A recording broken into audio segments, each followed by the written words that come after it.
Hey everyone, welcome back to the Libertas International podcast. I'm super pumped to welcome Brandon Merrill today to the Libertas International podcast. Brandon is one of my good friends. I love this guy to death, and I really admire the work that he's doing here in Utah for survivors of homicide. I wasn't exactly sure what that meant before I met him, but now I have a much better understanding, and his story is just amazing. His qualifications are amazing. His passion and kindness is just unmatched. And I wanted to have him on because so many of the cases that he works, we've had survivors that have been murdered in domestic violence situations, and there were maybe signs or signals that we missed in the past, and we never want our members of our survivor family to end up in that situation. And it's a very real situation, and Brandon will talk about the stuff that he sees, how we can go about fighting this crime and making a difference, and yeah, just such an honor to know him, to have him on the show. He had me on his podcast a few years back. I'll add the show notes into that as well, so you guys can check that out. But without waiting anymore, please welcome Brandon Merrill, the founder and executive director of the Utah Homicide Survivors nonprofit here in Salt Lake City, Utah. Hey, Brandon, bro, welcome to the podcast. So it's an awkward introduction. Brandon, man, thanks for coming on. I appreciate it. I think it's been almost 2 years since I was on your podcast, and so probably thanks for returning the favor and tell us about you. People listening to this, they have already got your introduction. I'll read your bio, give a background on Utah Homicide Survivors, but tell us about you, your story. Okay. Tell us what makes Brandon tick. Yeah, so kind of grew up in both Arizona and Utah. My family moved here kind of middle school, right before high school, and moved to Draper, Utah. So I was there for all of my high school, and then went to UVSC, was what was UVSC at the time, for college. And then after a year, I went on my LDS mission to South Africa. Was there for 2 years, came back. UVSC was now UVU. And then I actually went back and worked for the South African Parliament for about 6 months doing, legislative intern stuff. So tracking laws, writing laws, getting data, legislative research basically for the main opposition party that was there at the time. And I think they're still the main opposition party. And then, I came back and finished my degree. And then when I finished, got married pretty quickly right after I finished my undergrad. And then my wife and I moved to Vermont, which is where I went to law school, was Vermont Law School. So I went there because I thought I wanted to do environmental law. And I was also doing master's degree in energy law at the same time. And then my first summer of what would be my master's degree, I took a whole bunch of environmental law classes, energy law classes, and I just hated it so much. It just wasn't for me. And so on top of all of that, it was really hard for my wife to find a job out there. A lot of employers didn't want to hire someone who might be leaving the state in 2 years, because we weren't necessarily planning on staying there, but we weren't opposed to it. But, they would inevitably find out, husband's in law school, so they would kind of pass. And so she got a part-time job, but it just wasn't really an environment that was working out for her, at least job-wise, and, trying to keep us afloat and everything with finances and things like that. And so basically I kind of started what is now an actual program at the school where you can graduate in 2 years as long as you do summer courses. So you just go school for 6 straight semesters with no summer breaks. And so that's kind of what we did there. I did. But in Vermont for our law school, it was a little unique because you could do a full-time internship for full-time credit, whereas most law schools you could do 3 internship credits at a time, and it's very part-time, and it's supposed to be 4 to 10 hours a week max kind of thing. And so I found a nonprofit in Arizona. I just was looking for a nonprofit to do my externship with, because I knew that's kind of, I wanted to go either into nonprofit or government type work. And so I just kind of asked my contacts, and my aunt lived down the street from a guy that had a nonprofit. So that's kind of where I did my internship with, and then graduated, kind of stayed on as a volunteer at the organization. They mostly did kind of what I do now, but they were any kind of just domestic violence victims. So they would help domestic violence, women who were leaving their husbands or children who were abused or whatever. And then a lot of homicides as well, domestic violence homicides. And so that's kind of what I grabbed onto, was this worst of the worst, for at least in my opinion, crime where, these kids have now lost both of their parents because dad killed mom. And so we're there trying to help them pick up the pieces. And so, but yeah, after I finished my internship, I still volunteered for them, passed the bar eventually. But while I was studying for the bar, I worked for American Express as like a money laundering analyst, and wasn't really the right fit for me. That makes so much sense on some of the conversations that we've had, just everything you just said about American Express. Yeah, and so understanding, but I did learn a lot, and I liked it for the most part. It just wasn't what I knew I wanted to be doing. And so I kept looking around, and I found a gig doing working for the court system in Arizona as a family law mediator. So basically I was a divorce mediator. I would do 2 mediations a day for, basically for 4 or 5 days a week. I worked 4/10, so I would usually do 2 mediations a day for 4 days. And so I do 8 mediations a week. And yeah, it was draining, the stuff people would fight over.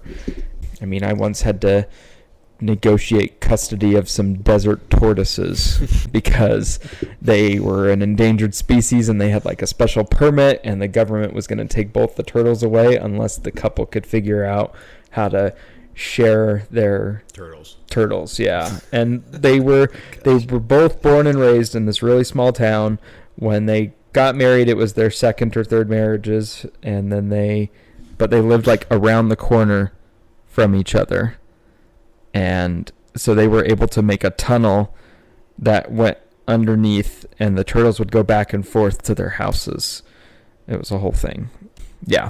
So that's anyway, fascinating. It was quite the story for them.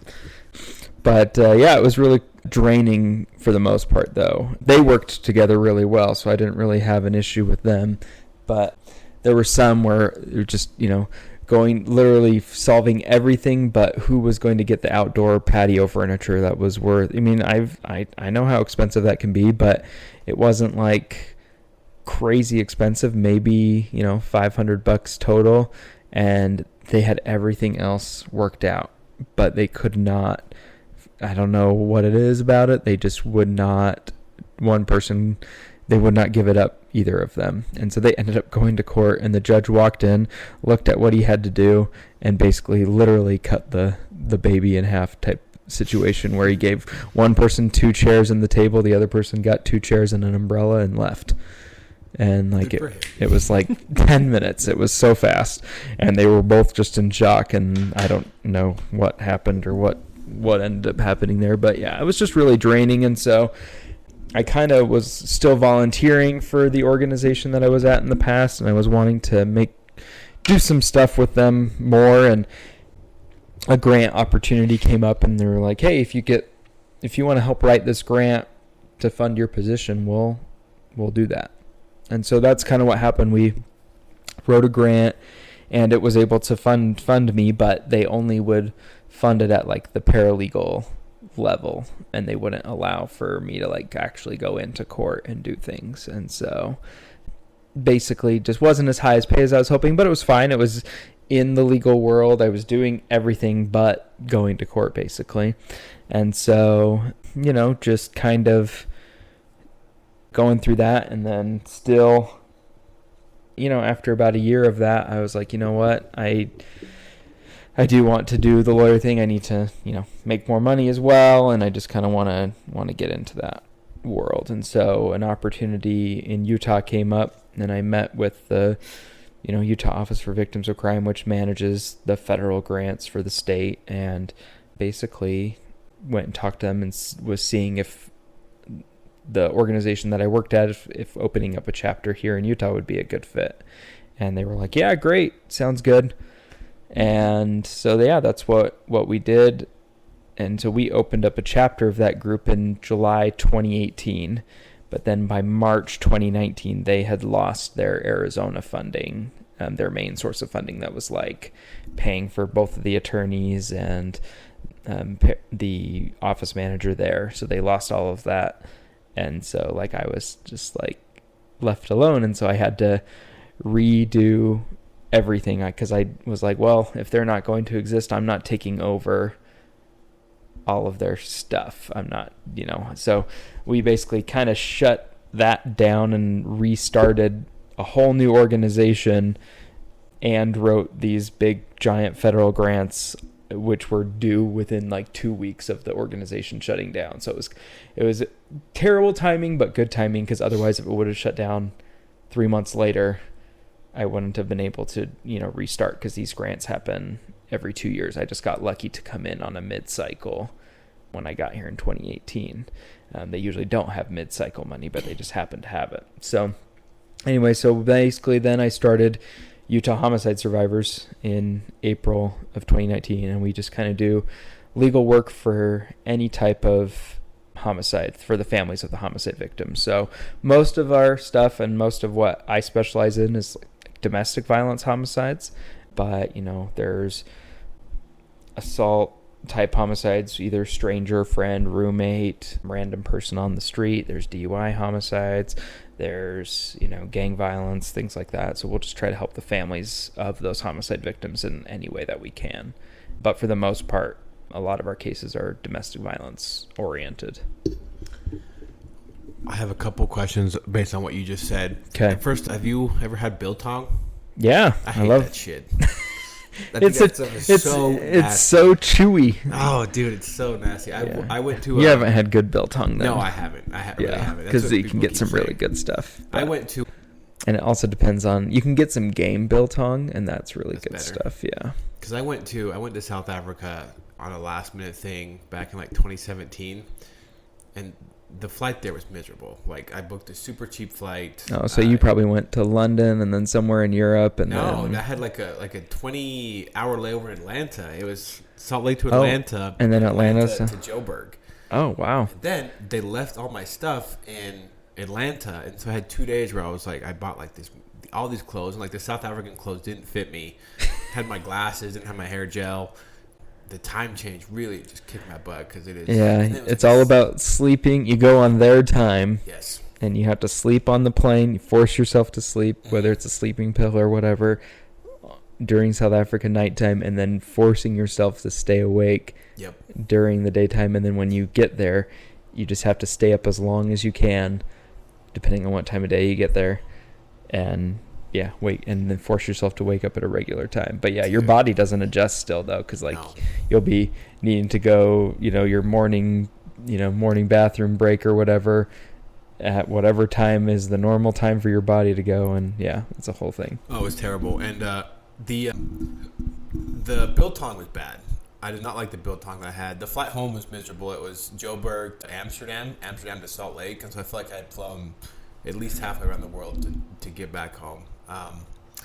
But the braai was good. That was good. They had for a braai. South African braai. That was good. That was good food. It was good times. The fire. Had some boerewors. Yes. And I have about 10 pounds of that in my freezer right now. Really? Yeah. That's awesome. And it was colder too. Like when I went down, it was a little colder, and so like the fire and the braai was good. But that was my first question, the South Africa thing. The second thing is, I'm curious of the work that you do when it comes to homicide, because when I first met you and you told me about Utah Homicide Survivors, like I was a little confused, where it's like, I thought homicide was like the end, where it's like, now this person, there's so many mitigating factors that led to the homicide and the death of a person. How can you, like, what is a homicide survivor? What are the services that you provide? Because like in my mind, before I met you and you explained and I knew more about what you guys do, I always thought like when someone dies, it's the end of the line as far as like trying to get them services. And you kind of flipped that on its head for me. And it's like, well, yes and no. Like, there's actually a lot of things that you can actually do for the survivors of homicide. So explain to me, like, that name. What does it mean to be a survivor of homicide, and what kind of services do you guys provide for survivors of homicide? Yeah. So, yeah, it is a confusing name a little bit.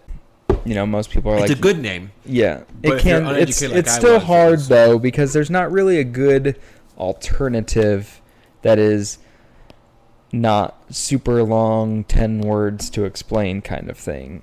And so, yeah, so basically homicide survivor, for when most people read it, they're like, well, you can't survive a homicide, so they must mean like someone tried to kill you and you survived a homicide attempt or whatever, which we've had people try to contact us for services that think that, and we're just like, sorry, that's not what we do.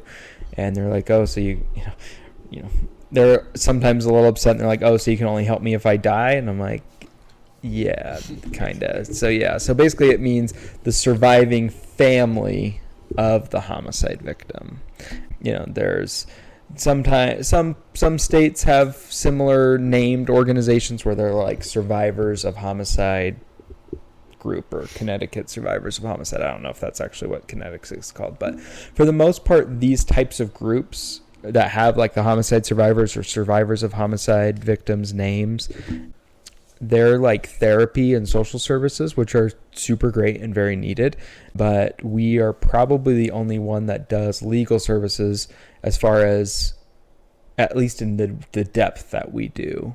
There are some that do very little legal services where they just like represent, but they're just like a general maybe crime victims representation, or very minimal probate, nothing like complicated, things like that. And so basically what we do depends on what has happened. So in a domestic violence case, most people will think, okay, husband has killed wife. That's 90% of domestic violence homicides. And the issue becomes, there are children that have survived. There are parents, siblings, you know, aunts, uncles, cousins, nephews. You know, there are people that are affected by this. It's not just one-on-one type crime. It's the whole community. But especially the kids, now they have lost both parents, because dad is either in jail, or in 1/3 of domestic violence homicides, the perpetrator commits suicide as well. And so, and I say that way rather than died by suicide, because it is a different situation, because they have chosen to commit an act of violence as their final act. Yeah.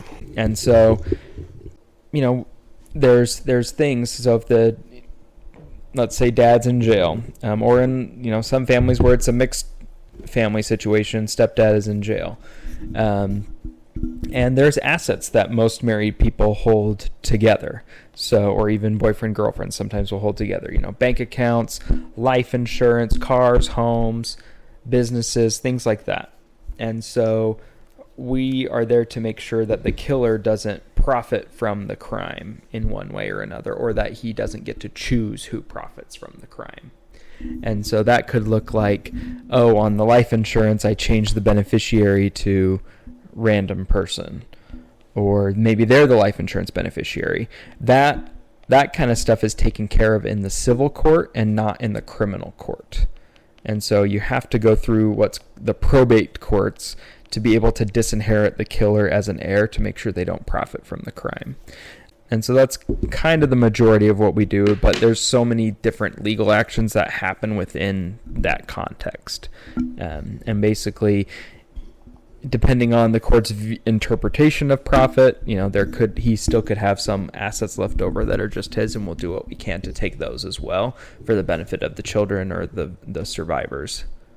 Do you, which agency in Utah do you work the most with as far as on the government side? Is it the AG's office, the DA's? Mostly the county attorney and DA's offices. So Salt Lake District Attorney kind of represents all of Salt Lake County and the justice courts and things like that. But as for the rest of the counties in Utah are just county attorneys. And so, but yeah, so basically county attorneys and district attorneys, because they're the ones that are handling the criminal side and the investigation. And then we also work closely with like sheriffs and police departments who investigate the homicides, especially when there's a suicide. There's no criminal action, so there wouldn't be any contact with like the DA or county attorney. And so in those cases, we work closer with like the police department victim advocates or sheriff's department victim advocates. I want to talk a little bit about the factors of homicide. When I first moved to Salt Lake, growing up in Wyoming, we always thought that Salt Lake was like this big bad city where like all the bad things happen because it's so much bigger than any city in Wyoming. And when I got here, like the first summer that I was here, almost like confirmed that for me, because in the first summer that I was here, and I may be getting some of these dates mixed up, but these are the ones that came to the top of my head on this interview, was the Elizabeth Salgado case down in Provo. That was happening when I first moved up here. Yep. There was a home invasion, I think, of a guy who had just been fired by one of his by his boss. He went in and killed both the mom and the dad. There was that guy that was like the Lyft driver that had the torture chamber in his basement that killed the girl that got into his Lyft. There was that little girl in Logan that was, I believe, abused and murdered by her uncle. And then the Lauren case, I forget her last name, but the Lauren case up at the U. And it all happened kind of my first year living here, and I was like, oh my gosh, this place is dangerous. And so obviously, I just know on those cases just the bare minimum of what's on those headlines. But what are the factors that lead up to a homicide? Like, is there any kind of warning signs? Is there things that you see, or is it just random act of violence? Like, what do you see most often as the factors that contribute to someone committing homicide or being a victim of homicide? So, for most of those cases, without just being in general, some of those cases I'm very aware of, some of them I'm not as much, but I understand the details of.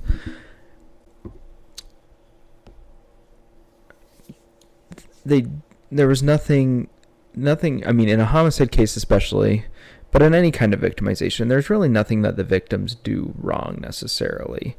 But especially in these types of cases, there were things that the victims did right. They went to the police, they did all of these different things, and it still happened. And that was because of, different inaction by government authorities or people not believing them or whatever. But as far as in general for homicide, there really isn't a lot. For a domestic violence homicide, there are a little more warning signs. Most of them don't just happen, but that's also not necessarily true either, because in domestic violence cases, they're less than 50% of domestic violence homicide cases have had some kind of court history with domestic violence. So either it's underreported or it just didn't rise to that level above anything like that. But there are certain things like if you have been choked by your partner, you're 200 times more likely to be killed. There is increased likelihood if there has been physical abuse, especially with pushing or shoving or things like that where they've gotten physical. More likely if there's a gun in the home. But I don't know that there's necessarily a specific pattern that could be identified to be like, yeah, this is the type of person that would kill somebody. Because, I mean, I've had cases where they kill the wife, but nothing happened to the kid. And up until that point, like, everybody thought things were great. And maybe husband and wife had some problems. But the most dangerous time for a woman trying to leave a domestic violence situation is the actual leaving part, which is like the 24 to 48 hours before they've actually leaving, when they announce they're leaving kind of thing, when they file for the divorce, when they do these kind of things. I can think of specific cases where, filing for divorce basically was what caused the perpetrator to basically lose it. Yeah. And so, and that's what those women needed to do to try to get out. There's no other way. And we always are asking in these types of situations, like, oh, why didn't she leave? Why didn't she leave? That's why, because that really is the most dangerous time, is when you are actually in the act of leaving, within, like I said, the 24 to 48 hours before. That can be super dangerous. I think even, we're recording this in 2023. That's a year. It is a year, yes. Yeah. It's but like a couple months ago with that murder of that family up in Enoch. From what I've been told by my sister who lives up in that area in southern Utah, is that this family was well respected. The husband was a nice guy, served in the community, had a good job, and things went right at home. And the wife filed for divorce. And next thing you know, I mean, I believe he killed himself as well, right? He was a murder-suicide. But I'm glad you touched on that aspect of it, because even I forget that of, I see friends who maybe are in relationships that aren't super healthy. I see a lot of survivors of human trafficking that are trying to rebuild their lives that have a lot of bad boyfriends or live-in husbands, and you question of like, well, why don't you just leave? Like, we'll help you, we'll take care of you, and just like your insight there of like, yeah, leaving may be the best thing for them, but like that 48 hours where that action actually takes place is extremely dangerous.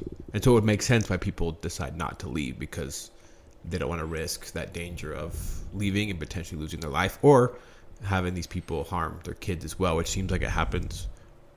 I don't know how often it happens, but it seems like the cases that I read that end up on my news feeds is that these guys usually end up hurting the kids as well. Yeah, I mean, that definitely happens a lot. In either way, whether they intended to at the beginning or not, that could happen. It's definitely difficult to kind of narrow in on that, and that's why, like, it's hard for me, because I'm part of the board of the local domestic violence coalition. I'm part of the board of the Homicide Survivor Services organization, and so it's my job and how I tell it to people when they are like asking about things like, oh, what can be done. I am not a prevention guy. I don't have the research. I read the papers, I'll look at those kind of things, the factors, but honestly, I am not there for the prevention. I am there to help rebuild after it happens. And while I would still love to see homicides and domestic violence homicides eliminated, it's not a realistic thing. And so I have to tell people, it's kind of like when they put up the billboards at the beginning of the summer, 0 fatalities kind of thing. Like, that's not a realistic goal. And that's not what I'm focused on. I'm an attorney. My goal is to help the families find a sense of hope, justice, and healing. That's like our motto with Utah Homicide Survivors, is hope, justice, and healing. And we want them to find one or hopefully all of those types of things. And the way that we do that is through the legal services that we do, as well as the social services and the therapy services. And that's the best way that we know how at this point. We are not the right fit for when, legislators or nonprofit groups want to, pass some kind of law that they think would work for preventing domestic violence or homicides or things like that. That's not something that we're willing to speak on. Obviously, we would support anything that, would come up, and we'd follow those laws and rules, and we're supportive of our friends that want those things to happen, but it's not something that we would be leading the charge on. Yeah. Two thoughts on that. One is, I'm totally with you on the prevention side. In the human trafficking realm, there's a lot of groups that take up a lot of funding for prevention feeding programs, prevention via education, prevention, insert whatever you want to do here and call it human trafficking prevention. When Libertas International first got started, we did a prevention program in this village, the Dominican Republic, with we identified 25 at-risk girls, and we were going to shower them with wraparound services, education, mental health support, vocational training. And out of the 25, 24 were still sexually exploited. And the only one that wasn't was because she moved out of that community and we lost touch with her. So the prevention that we did, it didn't work. It was just, we basically just flushed a bunch of money down the toilet.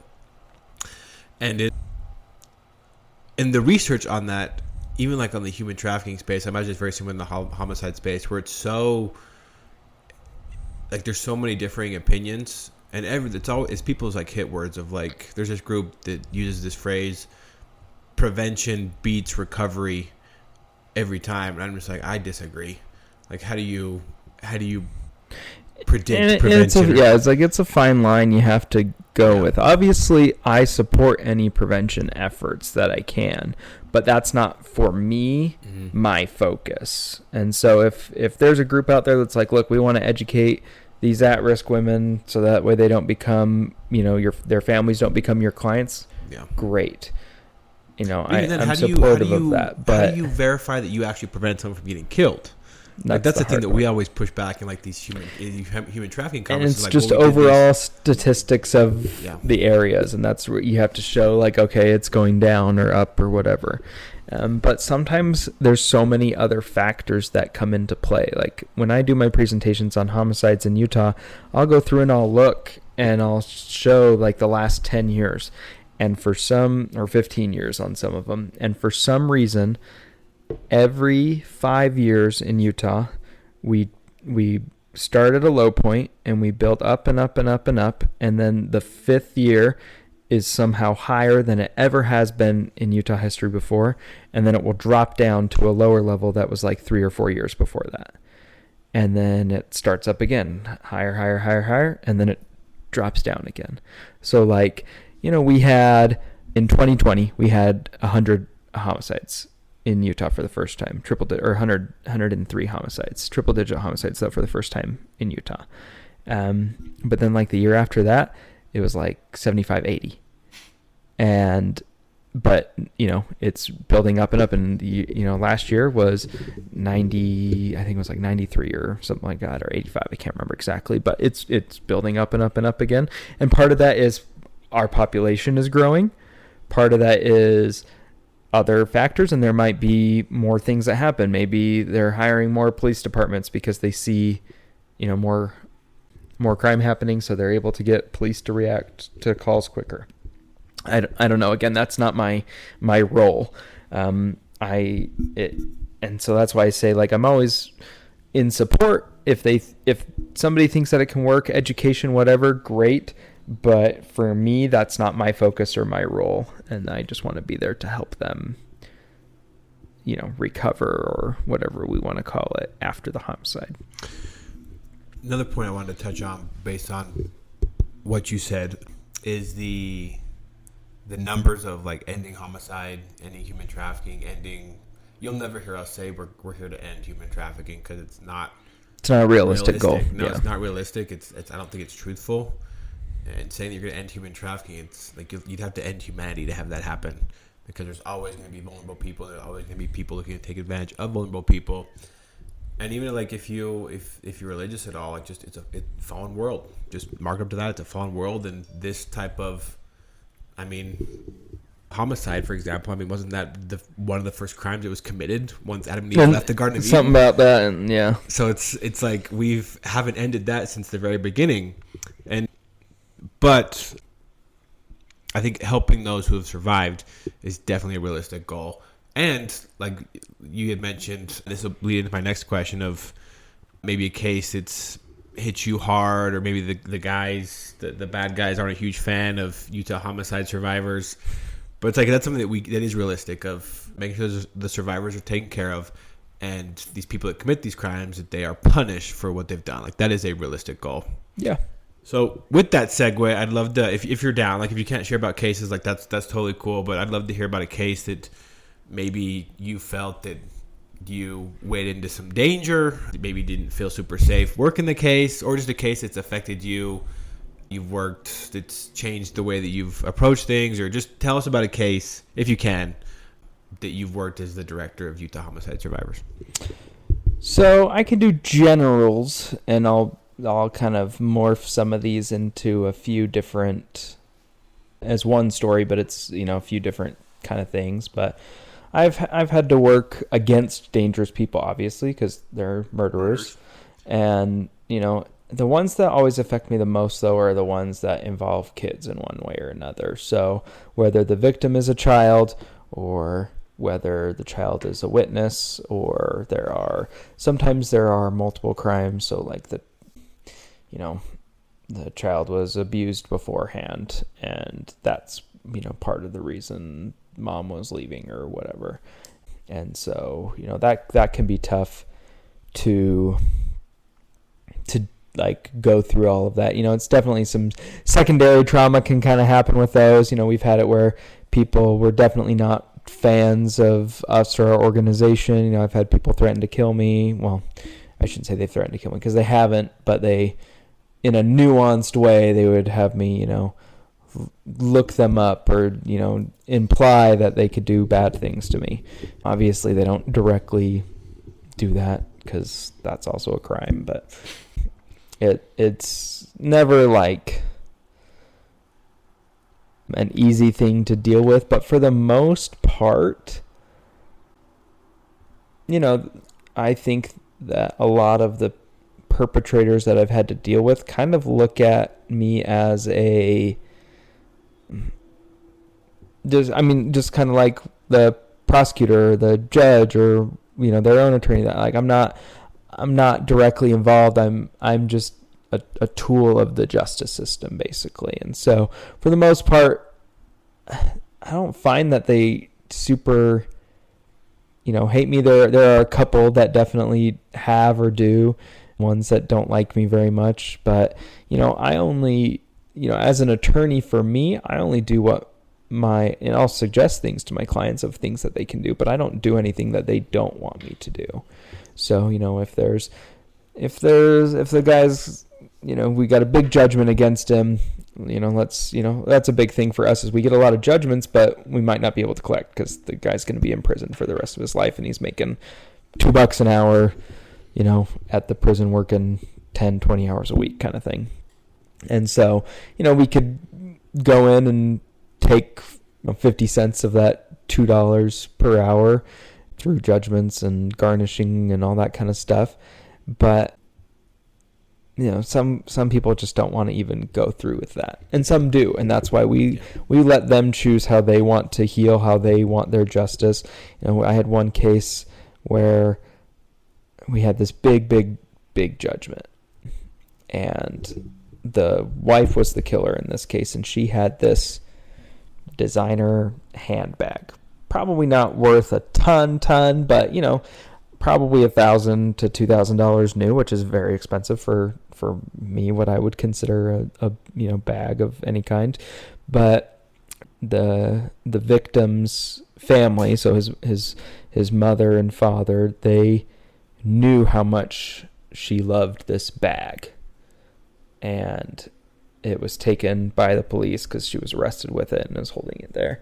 And we won that. She wanted the bag as part of the judgment, and we got the bag, and she has it framed in her living room. I don't think it's up anymore. This was a long time ago, but yeah, she got the bag. That's what she wanted, because she knew how much her son's killer loved this bag. And like, there was a whole thing. Apparently it was a thing during their marriage, this bag, and either getting it or how, whatever it was, I'm not exactly sure. And so like we won that bag for her, and that was her sense of justice, was getting that bag. She knew she was never going to get anything else from her. When you get multi-million-dollar judgments, you get interest on it too.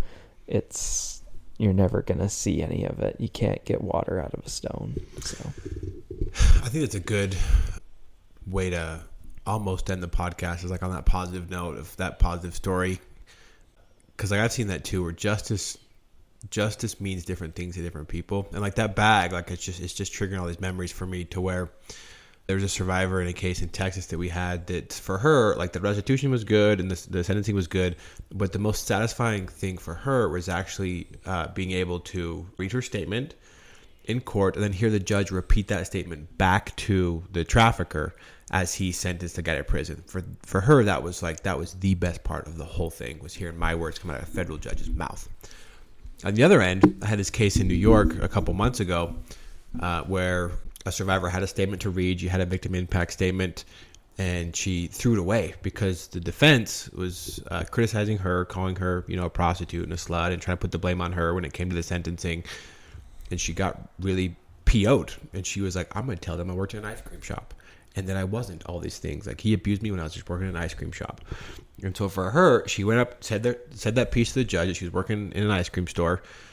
And in the end, the restitution again was good. The sentencing was good. But for her, she repeated at least 7 or 8 times that night, I can't believe I got to tell the judge that I worked in an ice cream store, and I got to tell that to the guy's face. And for her, that was what she won. I had a lawyer on this show a couple weeks ago, and she talked about how she took a pimp from San Diego's pimp stick, because that's what he would use to hurt the girls, and it was very important to him. It was like 1980 type of pimps with like the big coats and the sticks, and so the survivors wanted the stick away from him and from his possession. So it's just interesting how what justice means to different people. And so for you, I guess I have 2 questions, and this will be the last 2 questions that I will have for you, so we can go get lunch. One is, what does justice look like for you? Like, when you work a case and justice for Brandon, what does that look like? Where you're like, okay, I feel good. We've got justice. I'm glad I'm doing what I'm doing. And then 2, what does mental health look like for you? Because like on this podcast, we've talked about a lot of dark stuff. And like for me, like I talk about homicide every time I hang out with you, but you talk about homicide every day, every night. You have the alerts on your phone. I've seen those go off when we're hanging out. So what do you do to just make sure that you take care of yourself in a world that's filled with so much hurt and so much darkness and so much hurting people? And those are my last 2 questions of the podcast. Okay.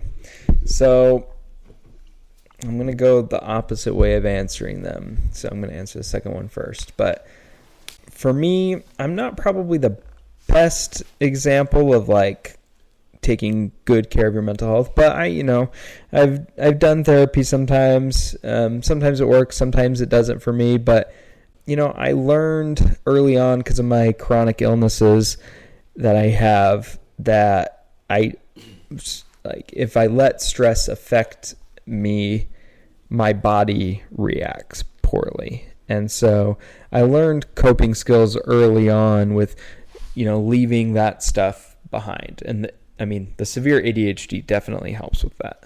I don't necessarily bring the secondary trauma or whatever home. Every once in a while, if a case is really bad, like, yes, it's definitely there.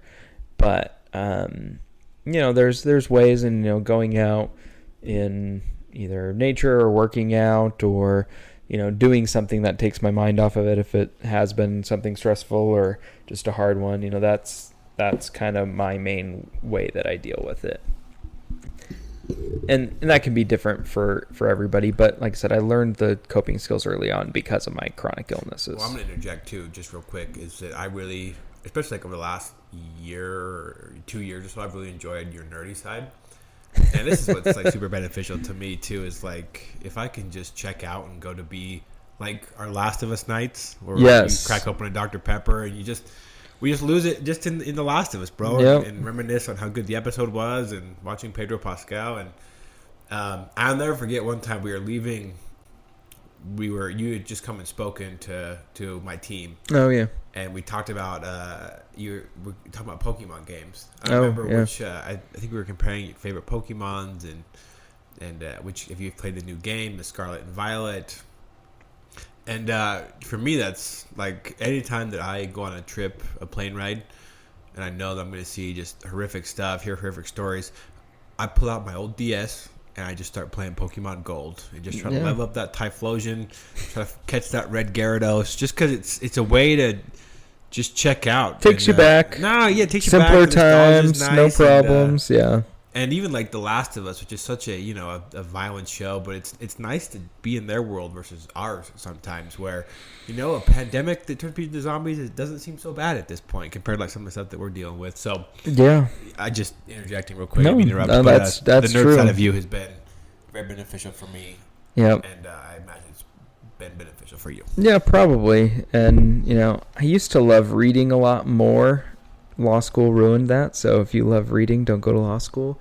But, books too. And there are different ways of escaping doing different things, like I said. And so, yeah, definitely it just depends on the situation and, other things that I've got. But, I think, we tell people to go and do things that we ourselves sometimes would not do.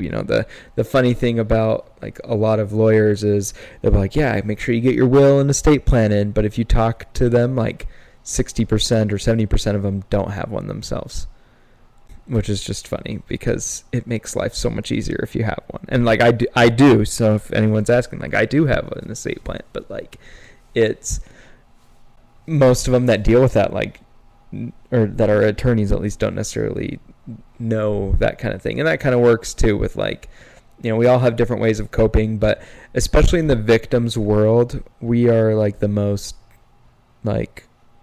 weirdly dark people, and that's our coping mechanism because we're all trauma bonding together about all these terrible things that we see, and we know that we're not the only ones in that boat, and so that's probably helpful. So sublime, in our community, if I throw a dark joke out at Thanksgiving, it really nobody upsets gets it. My mom. Yeah, and it get uncomfortable. They get pissed. But you throw a little dark humor with me, you, and Alex, we're freaking busting a gut just because it's so natural and beautiful. We get it. That's the hard part.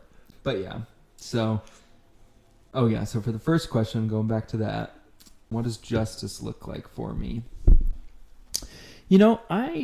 That's one big thing that I don't let myself determine. It's kind of a weird thing. My big thing is, what does the victim or the survivors see justice as? And sometimes that's realistic, sometimes it's not realistic. And so, that can look differently for a lot of people. There's always news articles, hey, plea deal for this guy. Let's say he killed his wife, the plea deal is murder charge 15 to life, something like that, or manslaughter 1 to 15 or whatever. And that can be so, makes people mad. If you look on the comments of those articles, whether it's Facebook or within their own site, people can get really mad at plea deals, and they don't realize, for me as a victim's attorney, I get to see what the prosecution goes through to get that deal to even be accepted, but also they talk with the victims, and most of the time they get their approval. It doesn't always happen, but most of the time, especially in homicide cases, they talk to the families before and they lay it all out. They say, look, these are the problems that we're going to have. These are the problems that could happen for you with this. This is how long we're going to take. This is the difference in the jail time or the prison time if he accepts the plea deal versus if we are successful at trial. These are things that the judge could or couldn't do, and they kind of lay it all out there. And so it takes a long time. Most of these, before the plea deals are ever announced, most people don't realize they spend multiple hours with these families talking all avenues of what is going to happen. And so, and they usually happen with the victim's blessings. And if it doesn't, the judge can decide to reject it. Sometimes they do, sometimes they don't. But for the most part on homicides, from my experience, I have not seen a prosecutor who doesn't discuss these plea deals with the families beforehand. Again, they don't always necessarily follow the wishes because sometimes they're unrealistic. Death penalty is not an easy thing to charge somebody with, despite what people think.